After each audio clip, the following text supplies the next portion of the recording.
Hey guys, George of course. Today I wanted to talk about something that I haven't really talked to many people about, this topic at least, in quite a few years. It's not really a super popular thing to talk about, but it's not a super, nobody hates it. Growing up, I've always been a huge supporter of Hollywood Undead. When I first heard their first record, man, I was in love. Their first, that Swan Songs record, had so many awesome singles. And then, obviously some years went on, they put out the Desperate Measures thing, the live compilation. And then they obviously departed with their lead singer, Deuce. So, also known as the producer. So obviously they both continued making music. Hollywood Undead got a new singer, Daniel Murillo. And Deuce kind of went on to his solo thing where he made his debut, 9 Lives.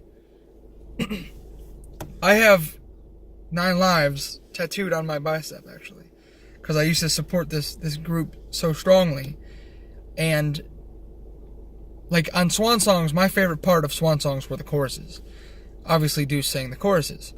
And so out of respect for Deuce, I didn't like Hollywood Undead anymore because of the feud. I picked a side. Everybody picked a side.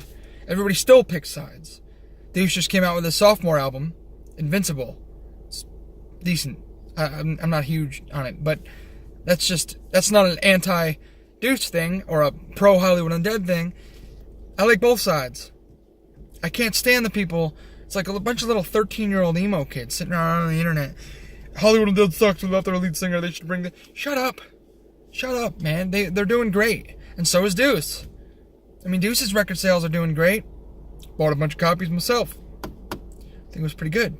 I don't think it was that great. I think 9 Lives was a lot better. But, I mean, they're both doing great. So I can't stand, and it always reminds me of this. Back in the day, probably like 5 years ago, not so far back in the day. Well, actually, it was almost 10 years.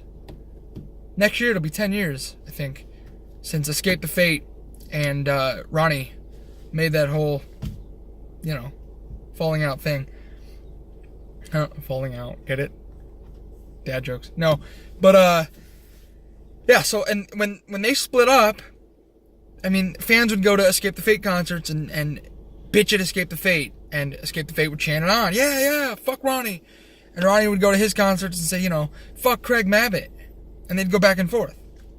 Well, eventually Ronnie became a fucking adult, thank God, and said, enough with this feud shit. Like both of us, bury the hatchet. Obviously, he didn't release that song. I'm miserable about it. But he didn't release the song, but he released an entire tour thing where he toured with Escape the Fate. He toured with Craig Mabbitt, and he sang original Dying Is Your Latest Fashion, which is the album that was the big hit when Escape the Fate kind of made their debut. And they sang that together, and I think it was awesome. It was awesome. It was an attempt to bring both fan bases together and kind of demonstrate that it's okay, peace, make peace instead of war kind of thing. And then I think that was great. I went to the concert, actually. I went to one of the shows. It was an unbelievable show. But and I've been trying for like 4 years, at least since the Bury the Hatchet thing, where they tried to make peace and stuff, to try to get the same thing to happen with Deuce and Hollywood Undead. I want that to happen with them, because I feel like at some point in your musical career you have to say, I want to be the bigger person. I have to go up, shake his hand. I have to go up and shake this person's hand and listen, I'm sorry. Some of the things I said were really fucked up. I shouldn't have said them. And I mean, I just think that would be great. Like a Bury the Hatchet 2, maybe. With Ronnie, with Craig, maybe there, setting it up. I tried to set this up for years, and none of them answered my tweets, so that's alright. But, yeah, so the difficult thing with doing that would be, I think it's a different level of shit-talking with Deuce and Hollywood Undead than there was with Craig Mabbitt and Ronnie. Because I don't think anybody was sued with Ronnie and Craig. And I do believe Hollywood Undead was sued, and I do believe Deuce was also sued. Something to do with Interscope Records, or one of the record labels. Deuce got sued, I think. And then Deuce also sued Hollywood Undead, and it was just a bunch of lawsuit shit. Deuce said that they beat his ass, they jumped him after a show somewhere, and then I believe he sued. You know, that kind of creates complications. It's kind of like a girlfriend. You have a girlfriend, right? I've actually had this sort of happen, not to this extent. And you get in a really bad argument, and then a protective order gets put in place where you're not allowed to talk to that girl, right? Well, she talks to you. You guys made up. It's bound to happen. But you can't talk to her because you're not allowed to. You guys are cool. You made up. There's no, no shit. But you can't talk. You're not allowed to talk to her. And that's, like, I think that might be a complication with setting up a meeting with Deuce and HU. Because I think, and don't quote me on this, I don't want a bunch of little scene kids running around chopping off my head with nobody sued anybody and Deuce this and Deuce. I've come to the point, I'm 22 years old, I no longer pick a side. I think both are doing wonderful things. I think Deuce needs to do more. I think Hollywood Undead's put out like 6 albums since that, and Deuce put out one, finally just the second one a couple days ago. But they're both doing fantastic. He toured in Russia, they toured in Germany, I think. And they're just both doing great. I think Five is one of the best records I've ever heard in my life, I think. To be honest, I'm astounded by that. But yeah, so I just think, and I think there's a bigger picture to this as well. I think we could everybody in the scene can kind of take note from this, even if Ronnie didn't really succeed at making peace with Craig, because I know that, there was supposed to be a song coming out with Craig and Ronnie called Bury the Hatchet on the Watch Me record mixtape, actually. And that didn't happen for whatever reason. We could all assume, but I have a good guess that it's because their beef no longer, or, their peace making wore off. I think they might not like each other anymore, but I don't know. It's not really my business to say. I'm just speculating here. I guess it's a hypothesis. But, yeah, so hopefully, I would kill to see Deuce and Danny on a song. That's a dream come true. Just like it is to see Ronnie and Craig. Live, they were fantastic. They were both extremely energetic. They were both super into the crowd. It was really cool.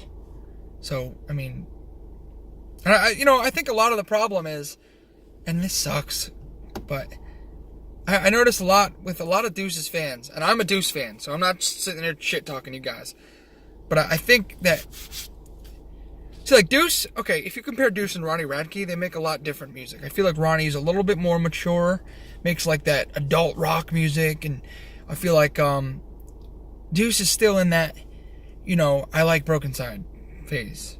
Or I like, even Hollywood Undead, they're kind of like, he's kind of like doing like a Swan Song sequel in his new music, which I love Swan Songs. I think it was an amazing record.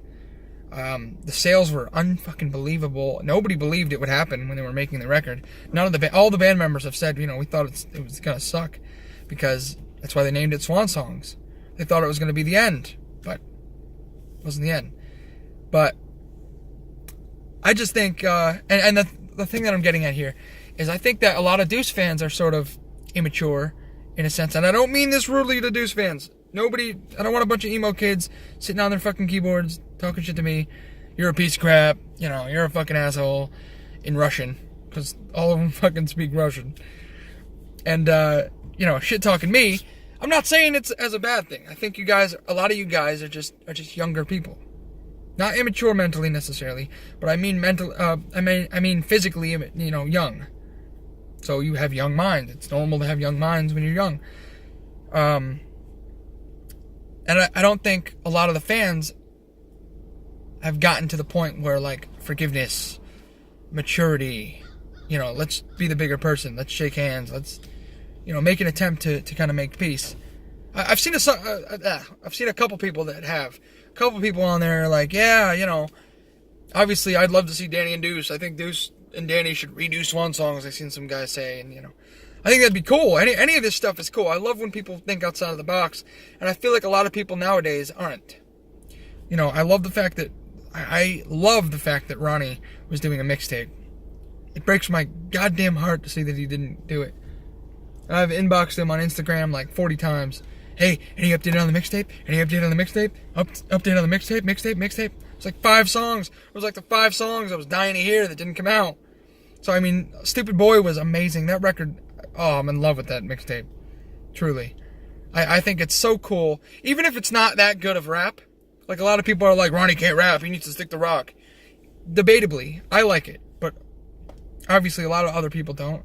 But I think that it's so fucking cool to see a person that's a complete rock star in a rock band. Rock, heavy metal, pop mixed band. And be able to switch it up to rap like that. I think that's so cool. I think it's controversial. I mean, it's kind of like what Linkin Park did back in the day. A little bit. A little different. But similar. I love when people think outside the box. So me thinking outside the box, I want Deuce and Hollywood Undead to make up Bury the Hatchet. I don't know. Dove and Grenade 2. I don't know. Something where they come out and kind of shake hands and of course that would attract a lot of fans too. Because I tell you what, I don't think I'd miss one of those shows if they did a show kind of like Craig and Ronnie did. I wouldn't miss not one of those shows. I'd try my best to go to every single one of those shows if they were in the United States. That would be unfucking believable. That would be ridiculous. I would pay infinite money to go to that, and they would probably get that fame.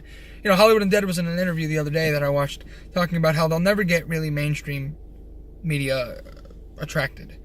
For some reason. They've always kind of never gotten that spotlight. They've been on MTV back in the day, but they haven't really had that spotlight in a while. So it seems like they want that spotlight. To get Deuce on a record, or get Deuce to agree to go on a tour with you guys, that would be the smartest thing to get back in that spotlight. It'd be the easiest way. Probably be the only way. But we'll see. I'm just making this video because I feel like a lot of people are immature, and I feel like a lot of bands are splitting up, and they're splitting up in the wrong way. And I haven't seen anybody really split up lately. Suicide Silence recently, Mice and Men, but nothing too serious. I grew up on these guys, so, and it's affected me. Not affected me. I'm not crying in a corner, but. I just think that it'd be better if they shook hands and made up and maybe did a song together. Maybe toured, did something, and they would promote each other instead of... Deuce still runs his mouth about them. Both of you guys need to let it go. So, that's pretty much it. I haven't made a video in a while, guys, so I'm really sorry for whoever's been viewing these. But don't forget to share this. Click the like button, of course. And... subscribe. Thanks. See you guys.